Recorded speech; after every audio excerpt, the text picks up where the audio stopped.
नमस्कार प्रणाम, मैं हूं आपके साथ मनोराज सक्सेना। हमारी खास पेशकश चुनावी दंगल 2022 में आपका बहुत स्वागत है। कोरोना के नए वेरिएंट ओमिक्रॉन का खतरा लगातार बढ़ता जा रहा है। कोरोना वायरस का असर चुनावी रैलियों पर भी देखने को मिल रहा है। कांग्रेस ने पहले ही चुनावी रैलियों से दूरी बना ली है। वायरस के खतरे को देखते हुए आम आदमी पार्टी ने भी यूपी में चुनावी रैलियां और सभाएं स्थगित कर दी हैं। वहीं बीजेपी भी वर्चुअल रैलियां करने की बात कह रही है। आपको बता दें कि बीजेपी और कांग्रेस के पास जहां बेहतर आईटी टीम है, सोशल मीडिया को मैनेज करने के लिए पार्टी ने अलग टीम बनाकर रखी है, जिसका फायदा दोनों दलों को वर्चुअली रैली करने में मिल सकता है। वहीं छोटे दलों के लिए वर्चुअल रैली करना एक बहुत बड़ी चुनौती होने जा रहा है। तो आज करेंगे इसी मुद्दे पर चुनावी दंगल। अगर यूपी में बगैर रैलियों के चुनाव हुए तो किस ओर हवा बहेगी, किसे मिलेगा फायदा और किसको होगा नुकसान? वर्चुअल चुनावी रैलियों के समीकरण को आज हम समझने की कोशिश करेंगे।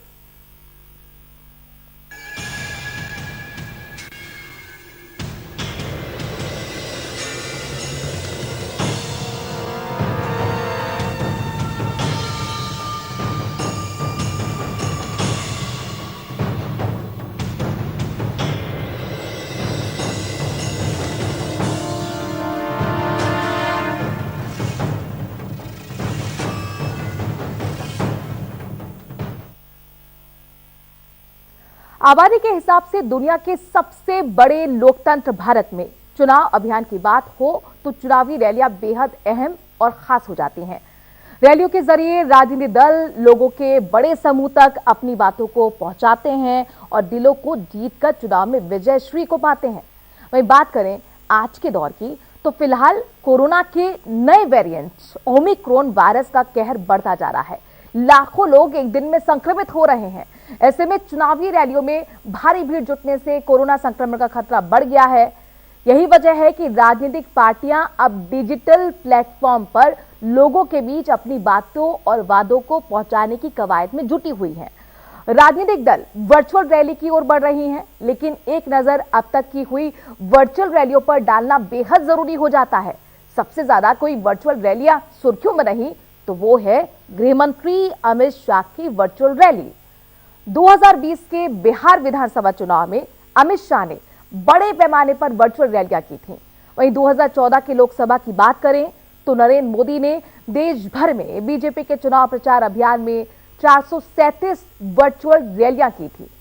2019 के लोकसभा चुनाव में कांग्रेस नेता राहुल गांधी ने भी जमकर वर्चुअल रैलियां की। असल में वर्चुअल रैलियां तभी बेहतर और प्रभावित हो सकती हैं जब पार्टी का आईटी सेल मजबूत हो। इस हिसाब से बीजेपी और कांग्रेस के पास मजबूत आईटी सेल है, जबकि छोटे राजनीतिक दलों के पास मजबूत आईटी सेल का अभाव है। तो बड़ा सवाल यही है कि यूपी में मीडिया और इंटरनेट का जाल कितना बड़ा है। राजनीति के डिजिटलीकरण से कौन सी आबादी चुनावी अभियान में जुड़ पाएगी और कौन सी नहीं। यूपी में एक तरफ डिजिटल क्रांति है तो दूसरी ओर गरीबी की बात नहीं करना बेमानी होगी और अशिक्षा को भी साथ में जोड़ना है। वहीं यूपी चुनाव में अभी तक के प्रचार प्रसार की बात की जाए तो बीजेपी और एसपी ने जमकर रैलियां की हैं। वहीं बीएसपी ने बड़ी रैलियों से अभी भी दूरी बनाई हुई है। तो बिन रैली के चुनाव कैसे होगा? क्या वो तरीका होगा, क्या वो मैनेजमेंट होगा, क्या वो प्लेटफॉर्म होगा? इसी को लेकर लगातार चिंता तमाम राजनीतिक दलों के बीच में बनी हुई है, खासतौर पर छोटे दलों के बीच में। क्योंकि अगर बीजेपी और कांग्रेस की बात करें तो दोनों के पास मजबूत आईटी सेल है। सोशल मीडिया पर लगातार प्रचार और प्रसार इन दोनों पार्टियों की तरफ से चलता रहता है, लेकिन छोटे दल अपनी बात, अपनी वादों को कैसे जनता तक पहुंचाएंगे, अपने आप में बहुत बड़ा चुनौती का जो सबब है वो बनता हुआ छोटे दलों के सामने नजर आ रहा है। इसी पर हम आज चुनावी बहस करेंगे कि आखिरकार वो तरीका क्या होना चाहिए, क्योंकि ओमिक्रॉन का भी खतरा बहुत बढ़ रहा है। इस बात से इनकार नहीं किया जा सकता है, जान है तो जहान है। ऐसे में आम व्यक्ति की जान जोखिम में ना डाली जाए, चुनाव को भी सही तरीके से उसका प्रबंधन हो सके। रैलियों के बिना वो क्या तरीका है? जाहिर तौर पर वो डिजिटल तरीका ही है, ऑनलाइन रैली ही हो सकती है। यानी ऑनलाइन का मतलब वर्चुअल है। वर्चुअल जो है वो कोरोना ने हमें सिखाया कि वर्चुअल का महत्व क्या है, लेकिन क्या ये जिनका वोटर गांव का है उन तक ये बात पहुंच पाएगी? आज इसी पर हम बातचीत करने जा रहे हैं।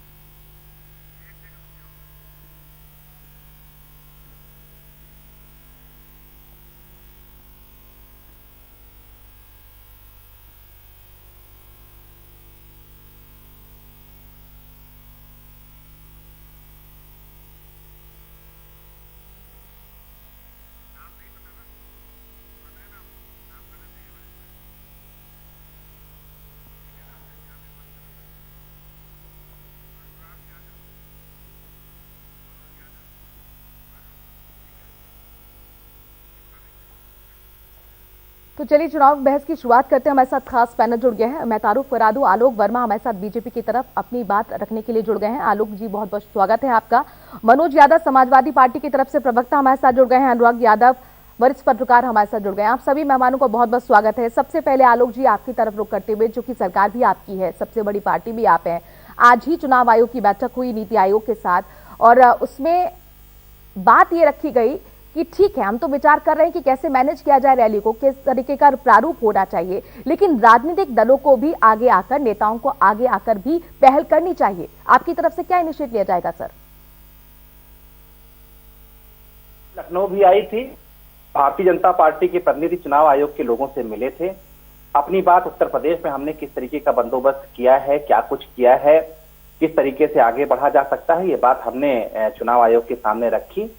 जो दूसरे साथी हैं उनके सदस्य भी गए थे, उन्होंने भी अपनी बातें रखी। चुनाव आयोग के सदस्य स्वास्थ्य अधिकारियों से भी मिले, प्रशासनिक अधिकारियों से भी मिले और जो संकेत दिया उससे ऐसा लगा कि शायद चुनाव आयोग के लोग संतुष्ट थे कि उत्तर प्रदेश में वो बेहतर चुनाव प्रबंधन कर सकते हैं, चुनाव कराया जा सकता है। हमने चुनाव आयोग के सामने और सभी पूरे हिंदुस्तान के सामने ये बात भी रखी है कि चुनाव आयोग की जिम्मेदारी है और बहुत गंभीर जिम्मेदारी है, बहुत गंभीरता की जरूरत है इसमें और निश्चित रूप से चुनाव आयोग जिस दिशा में जाने को कहेगा, जिस तरीके से चुनाव प्रचार जनता के प्रति आपकी क्या जिम्मेदारी है, उसके लिए पूरी तरीके से चुनाव आयोग तो सर तय करेगा। 1-2 दिन में हो सकता है कि निर्णय भी आ जाए, लेकिन आप अपनी तरफ से क्या इनिशिएट कर रहे हैं सर? ओमिक्रॉन का खतरा बढ़ रहा है, इस बात से आप भी अनजान नहीं होंगे। निश्चित रूप से हम अनजान नहीं है और ये बात भी चुनाव आयोग के सामने रखी गई। किस तरीके से हालात हमने जो है उत्तर प्रदेश में किस तरीके से हालात को संभाल रखा है, ये भी उनके सामने रखा गया। और चुनाव आयोग, जैसा मैंने भी चुनाव आयोग ही तो कह रहा है कि रैलियां ना हो, रैलियां ना हो, रैली में भीड़ जमा ना हो, ये आप लोग अपनी जिम्मेदारी तय कर लीजिए। तो मैं यही तो आपसे सवाल कर रही हूँ सर, यही आपसे समझना चाह रही हूँ। कह लेने दीजिए, हमने चुनाव आयोग के सामने ये बात भी रखी है कि अगर वो किसी तरीके से चाहते हैं कि कोई रैली ना हो, किसी दूसरे तरीके से लोगों के बीच जाया जाए, तो हम पूरी तरीके से जाने को तैयार हैं। हम सोशल मीडिया के जरिए भी चुनाव प्रचार करने को तैयार हैं। कोई और विधा, कोई और रास्ता जो चुनाव आयोग इंगित करेगा, जो दिशा वो हमें दिखाएगा, भारतीय जनता पार्टी उस तरफ आगे बढ़ने को पूरी तरीके से तैयार है। देखिए, भारतीय जनता पार्टी था थोड़ा दूसरे दलों से थोड़ी अलग पार्टी है। हम लोगों के साथ मिलकर के चलते हैं, लोगों का जुड़ाव हमारे साथ है। आप कह रहे हैं वर्चुअल रैली के लिए आप तैयार हैं, लेकिन सर आपको अभी से इसकी पहल नहीं कर देनी चाहिए थी। चलिए अब समाजवादी पार्टी का हम मत जान लेते हैं। मनोज यादव जी, आपकी तरफ से क्या पहल हो रही है? आप लोग भी क्या तैयार हैं वर्चुअल रैली के लिए? देखिए, समाजवादी पार्टी हर उस तरीकों को अपनाने के लिए तैयार है जो चुनाव आयोग के द्वारा या मौजूदा सरकार जो कोई नया दिशा निर्देश देने की बात कहेगी, नए तरीके के चुनाव करने की बात कहेगी, समाजवादी पार्टी उसके लिए पूरी तरीके से तैयार है। अगर बीजेपी का आईटी सेल मजबूत है तो समाजवादी पार्टी का कार्यकर्ता बहुत मजबूत है और पूरी मजबूती के साथ समाजवादी पार्टी का कार्यकर्ता जमीन पे जो कोरोना के प्रोटोकॉल हैं उनको ध्यान में रखते हुए, मास्क, सैनिटाइजर, 2 गज की दूरी को ध्यान में रखते हुए प्रचार करने के लिए तैयार है। और हमारे पास कोई पेड वर्कर होता नहीं है समाजवादी पार्टी में और ना ही आरएसएस जैसा हमारा संगठन है, लेकिन हाँ, जनता के लिए आंदोलन करना, संघर्ष करना और चुनाव की प्रक्रिया में हिस्सा लेना समाजवादी पार्टी को बखूबी आता है। और उस का परिणाम यह है कि समाजवादी पार्टी उत्तर प्रदेश में 4 बार सत्ता में रही है 5वीं बार 2022 में, यानी कि आज से लगभग 3 महीने के अंदर मनोज यादव जी, समाजवादी आपने अब पार्टी तक वर्चुअल रैली की नहीं है, एक्सपीरियंस आपके पास नहीं है, लेकिन आप ये कह रहे हैं कि आप तैयार हैं जनता की जान को देखते हुए। नहीं, हमने सबसे पहले इस बात को रखा कि समाजवादी पार्टी जो चुनाव आयोग का दिशा निर्देश होगा, अगर वो कहेगी रैलियां नहीं करनी तो नहीं करेंगे, अगर वो कहेगी कि आपको रथ यात्रा नहीं करनी तो हम नहीं करेंगे। वो नियम तो सबके लिए होगा, कोई समाजवादी पार्टी के लिए इकलौता तो नहीं होगा। लेकिन जो एक डर दिखाया जा रहा है कि नहीं बीजेपी का आईटी सेल बड़ा मजबूत है, तो समाजवादी पार्टी वर्चुअल्स कैसे करेगी, लोगों से अपने मैसेज कैसे पहुंचाएगी, तो समाजवादी पार्टी का चुनाव निशान मनोज जी साइकिल है। बिना पेट्रोल के हमारा कार्यकर्ता, बिना किसी खर्चे के हमारा कार्यकर्ता पूरे जमीन पे उतर सकता है, जा सकता है, हर गांव जा सकता है। और मैं इस सवाल का जवाब मैं आलोक वर्मा जी से लूंगी कि वो कह रहे हैं कि आईटी सेल आपका भले ही मजबूत हो, लेकिन हमारा कार्यकर्ता एकदम सॉलिड है, मजबूत है। इससे पहले अनुराग जी आपका रुख करते हुए, ओमिक्रॉन के खतरे को भी आप और हम बेहतर तरीके से देख रहे हैं। 90,000 अब 1 लाख के पार ये संख्या हर रोज जाती हुई नजर आ रही है। तो जाहिर तौर पर चुनाव तो होने हैं, ये तो तय है, क्योंकि तमाम दल चुनाव आयोग से बात कह चुका है, लेकिन वो किस तरीके से होने चाहिए, आपको क्या लगता है?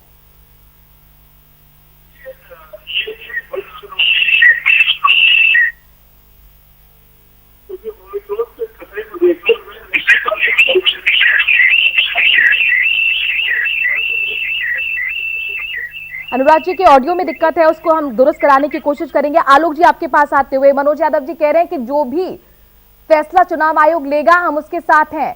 आपके पास जरूर आईटी सेल मजबूत हो, लेकिन कार्यकर्ता हमारा मजबूत है, जीत हमारी होने जा रही है।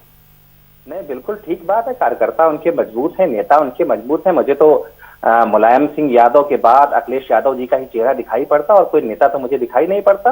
देखिए, इनकी परेशानी हो सकती है, जिन लोगों ने किसी चेहरे के आधार पे, चेहरे को आगे रख करके किसी पार्टी को खड़ा किया है, उनके लिए निश्चित रूप से इस तरीके की जो नया चुनाव प्रचार है उसके लिए मुश्किल हो सकती है, क्योंकि वो एक हीरो बनाते हैं, एक चेहरा गढ़ते हैं और उस चेहरे के आसपास चुनाव की दिशा बिछाते हैं।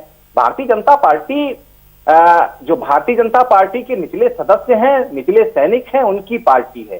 आज हम दुनिया की नंबर 1 पार्टी हैं, क्योंकि जनता हमारे साथ है, लोग हमारा हिस्सा है।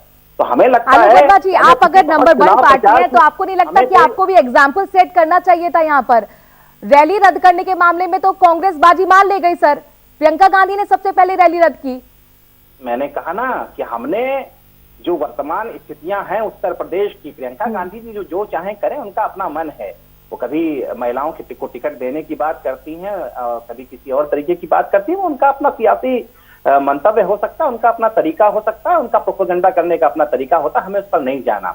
वर्तमान स्थितियां जो है, चुनाव आयोग क्योंकि एक स्वायत्तशासी संस्था है, हमने उसके सामने उत्तर प्रदेश की वर्तमान हकीकी जो हालात हैं और जो हमारे इंतजाम हैं, आप चुनाव आयोग के भरोसे क्यों बैठे हैं? चुनाव आयोग तो कह रहा है आप लोगों को पहल अब तक कर देनी चाहिए थी। सर, स्वागत योग्य कि प्रधानमंत्री नरेंद्र मोदी की रैली को आपने भी रद्द कर दिया, लेकिन एक दिन में ओमिक्रॉन तो खत्म नहीं होने जा रहा। सर, मैं एक बार फिर से कह दूं कि चुनाव कराना चुनाव आयोग की जिम्मेदारी है। चुनाव आयोग जो कुछ कहेगा, एक बार फिर से रिपीट कर दूं, जो कुछ कहेगा, जो तरीका इख्तियार करेगा, जिस रास्ते पर जाने को कहेगा, भारतीय जनता पार्टी उस रास्ते पर जाने को तैयार है। ठीक है, अनुराग यादव जी आपके पास आते हुए, सर वो क्या तरीका होना चाहिए ताकि चुनाव भी बेहतर तरीके से हो सके, जनता की जान भी खतरे में ना आए और तमाम दलों को इक्वली पार्टिसिपेट करने का मौका मिले, उन तक उनकी बात उनके वोटर्स तक पहुंच सके?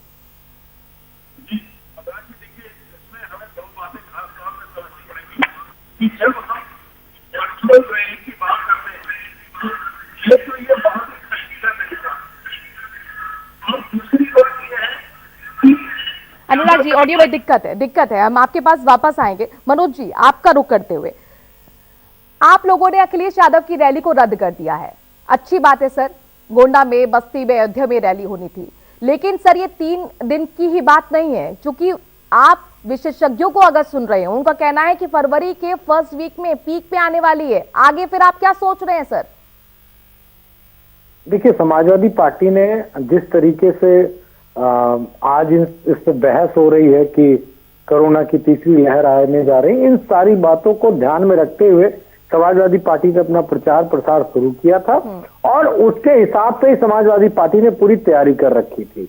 हमारे प्रचार के कई सेगमेंट थे, कई चरणों में हमको प्रचार करना था, कई तरीके से हमने प्रचार करने की सोची थी, जिसका एक हिस्सा था सबसे पहले हमने किया था जो बूथ पे हमारा कार्यकर्ता था उसको ट्रेन करना था, वो हमने किया। फिर कोरोना आ गया। इसके बाद समाजवादी पार्टी का जो सबसे बड़ा अस्त्र है रथ यात्रा, उसको भी लगभग हम आधे जिलों में चला चुके उत्तर प्रदेश के, और आधे जो शेष जिले बचे हैं, अगर अब रथ रैलियां नहीं होंगी, एक बात, अगर रथ की भी परमिशन नहीं मिलेगी या छोटी सभाओं की भी परमिशन नहीं मिलेगी, तो समाजवादी पार्टी का साइकिल निशान ही सबसे प्रचुर मात्रा में काम करेगा। जैसे कि मैं मनोज जी आपको एक और बात बता दूं, हर राजनेता क्या होता है ना कि इस राजनेता के पास अमुक गाड़ी है, इस नेता के पास अमुक गाड़ी है, तो हमारी समाजवादी पार्टी में एक सबसे बड़ी बात है, हर नेता के पास एक साइकिल है, वो भी किसी की शानदार साइकिल है, किसी की नॉर्मल साइकिल है, सबके पास एक एक मॉडल साइकिल है। और वो इसलिए है कि जब बीजेपी महंगाई करने लगे, पेट्रोल डीजल के दाम बढ़ाने लगे, लोगों की खाद्य सामग्री बढ़ाने लगे, तो तुम साइकिल हमेशा देना साथ समाजवादियों का, और हम चलाते हैं, जाते हैं जनता के बीच में, और उसका भी सवारी का वही साधन है। हम इस बात से कतई चिंतित नहीं है। ये सरकार जिस तरह चाहे चुनाव करा ले, समाजवादी पार्टी ताल ठोक के उस तरह इनको पटकेगी इस दंगल में कि ये जिंदगी भर याद रखेंगे कि डबल इंजन की सर बड़ा दिलचस्प है, आप लोग ना चुनाव आयोग के पाले में गेंद फेंक दे रहे हैं। सर चुनाव आयोग ने पश्चिम बंगाल के लिए भी कहा था कि रैली सीमित संख्या में होनी चाहिए, कोरोना प्रोटोकॉल्स का पालन होना चाहिए, क्या वो नजर आया सर आलोक जी? देखिए, अगर अब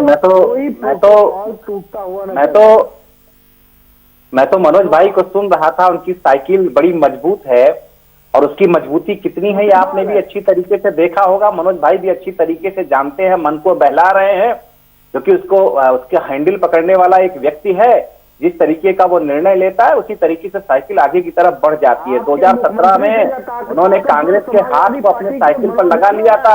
राहुल गांधी जी के साथ अखिलेश यादव जी 2017 का चुनाव लड़ रहे थे।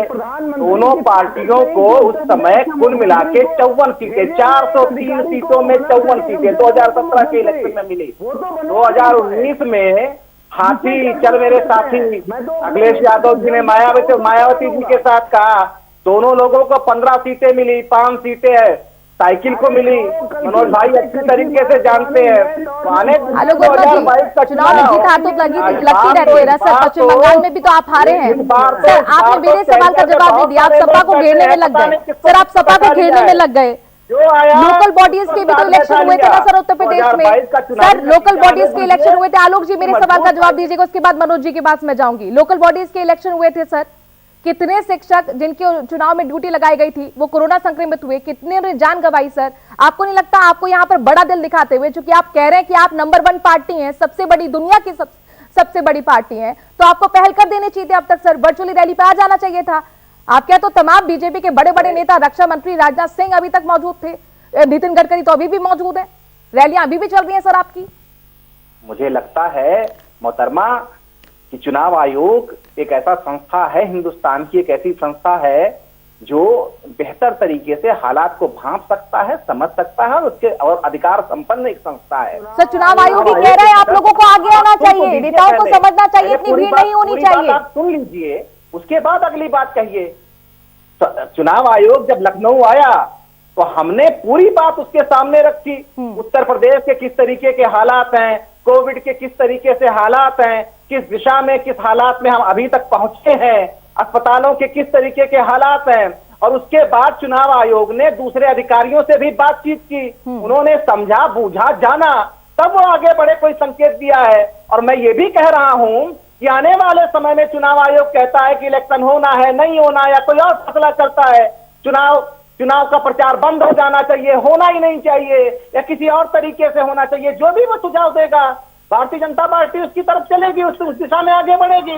ठीक है मनोज यादव जी, आप कह रहे हैं कि हमारा कार्यकर्ता मजबूत है, साइकिल पर जाकर भी डोर टू डोर कैंपेन कर लेगा और हम चुनावी जीत हासिल कर लेंगे। लेकिन सर ये बताइए, सिर्फ आप ही नहीं है, आपके साथ गठबंधन में 7-8 दल आ चुके हैं। महान दल के बारे में आपने सोचा है?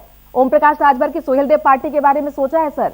उनके वोटर्स तो गाँव देहात में रहते हैं, कैसे उन तक बात पहुंचाएंगे आप वर्चुअली? देखिए, हमारे गठबंधन का मतलब है हम 403 विधानसभाओं में चुनाव लड़ने जा रहे हैं। हमारे गठबंधन का प्रत्याशी, समाजवादी पार्टी का प्रत्याशी, मतलब एक ही बात है। चुनाव निशान का जहां पे अंतर है वहां चुनाव निशान की बात है। बाकी सब समाजवादी पार्टी और जितने भी हमारे संघ या साथी हैं, चाहे वो आरएलडी हो, चाहे महान दल हो, चाहे जनवादी पार्टी हो, चाहे और भी जो हमारे साथ लोग आए और जो आने वाले हैं, उन सबको समाजवादी पार्टी पूरी ताकत के साथ चुनाव लड़ाएगी। जहां पे जो बताना है, जिस तरीके से करना है, उस काम को हम करेंगे। और वो बातें इसलिए मैं कह रहा हूं बड़ी ईमानदारी के साथ आपसे कि समाजवादी पार्टी ने इस बार बीजेपी को मुंह तोड़ जवाब, जितनी भी परिस्थितियां अभी घटने वाली हैं, मनुराज जी, मैं आपके टीवी चैनल पे इसको मैं ब्रेक कर रहा हूं, जितना भी बीजेपी अब षड्यंत्र के तहत चुनाव लड़ने का प्रयास करेगी, हर स्टेप को समाजवादी पार्टी ने पहले से ही प्रिपेयर कर रखा है। और मनोज जी, कौन से षड्यंत्र की बात कर रहे हैं आप? जा रहा है। क्या सवाल आपका? षड्यंत्र आप कह रहे हैं, षड्यंत्र कौन से षड्यंत्र की बात कर रहे हैं? देखिए, षड्यंत्र इनका ये है, जब भीड़ लगी घटने, जब कलेजा लगा इनका फटने, मनोज भाई, और जब बड़े बड़े नेताओं की गाड़ी रैलियों में कोई भीड़ नहीं आ रही थी, समाजवादी पार्टी के नेतृत्व पे हुजूम आ रहा था।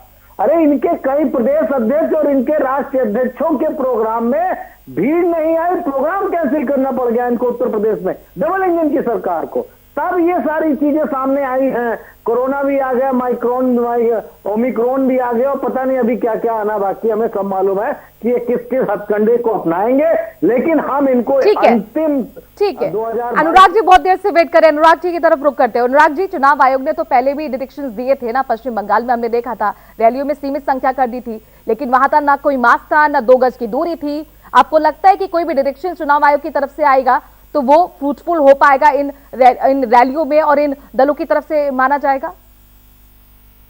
एक बार फिर से रिपीट कर दें आप अपना। अनुराग जी, हमारे सामने एग्जाम्पल पश्चिम बंगाल का रहा है, वर्डिक्ट जरूर दी गई हो चुनाव आयोग की तरफ से, वो डायरेक्शंस का पालन करते हुए कोई भी दल नजर नहीं आया, चाहे वो ममता बनर्जी की पार्टी हो, चाहे वो बीजेपी की पार्टी हो, चाहे वो कांग्रेस की पार्टी हो। आपको लगता है अभी भी भले ही वो गाइडलाइंस जारी कर दी जाए, मास्क दिखेगा क्या, जो हमें अब तक तो नहीं दिखा? 2 गज की दूरी दिखेगी क्या? तो एक बार फिर जान जोखिम में डालकर चुनाव होंगे? बिल्कुल सही आप कह रहे हैं। देखिए, इस जो गाइडलाइन जारी की जाएगी चुनाव आयोग की तरफ से, प्रैक्टिकली वो संभव हो नहीं पाती। कोई भी राजनीतिक दल उसको पूरी तरीके से फॉलो नहीं कर पाता है। और अभी जो आपने पहले मुझसे सवाल किया था कि वर्चुअल रैली को लेकर, तो इसमें 2 पक्ष हैं। एक मैंने बताया था कि एक फाइनेंशियल इसका वो है, और दूसरा एक टेक्निकल। देखिए, ये वर्चुअल रैली वैसे भी आर्थिक रूप से बहुत ज्यादा खर्चीली रैलियां होती हैं, और जो तकनीकी पक्ष इसका ये है कि हमारी अभी बहुत सी ऐसी राजनीतिक दल है, अगर हम बीजेपी को छोड़ दें तो ज्यादातर राजनीतिक दल ऐसे हैं जो तकनीकी रूप से इतना सक्षम नहीं है कि वो वर्चुअल रैली कर पाएंगे। इसी पॉइंट पे मैं आना चाह रही थी अनुराग जी, एज ए वरिष्ठ पत्रकार मैं आपका मत जानना चाहूंगी, क्योंकि डिजिटल तौर पर हम लोग गांव तक तो नहीं पहुंच पाए हैं, छोटे छोटे दल भी चुनाव लड़ रहे हैं, फिर फायदा किसको होगा अगर वर्चुअल ही ऑप्शन है रैलियों का? तो नहीं, देखिए, यहाँ मैं अपनी बात पूरी कर लूं। मैं ये कह रहा हूं कि फायदा सबको होना चाहिए। अगर वर्चुअल रैली होनी है तो उसका फायदा बीजेपी जैसी बड़ी पार्टी को मिले, तो महान दल और सुभाषपा जैसी छोटी पार्टियों को भी मिलना चाहिए। और इसके लिए जो तय कौन करेगा सर? ये तय कौन करेगा?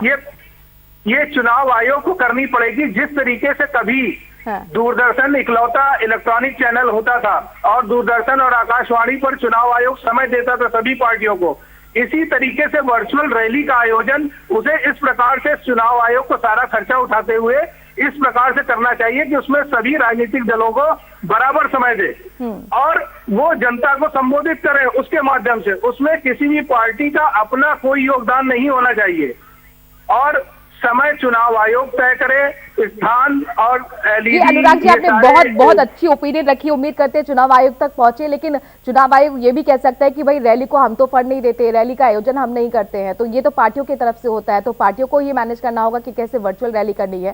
फिलहाल बहुत बहुत शुक्रिया आप सभी मेहमानों का अपनी अपनी बात रखने के लिए। आज चुनावी दंगल में इतना ही, देखते रहिए सारा समय सारा पड़ाव।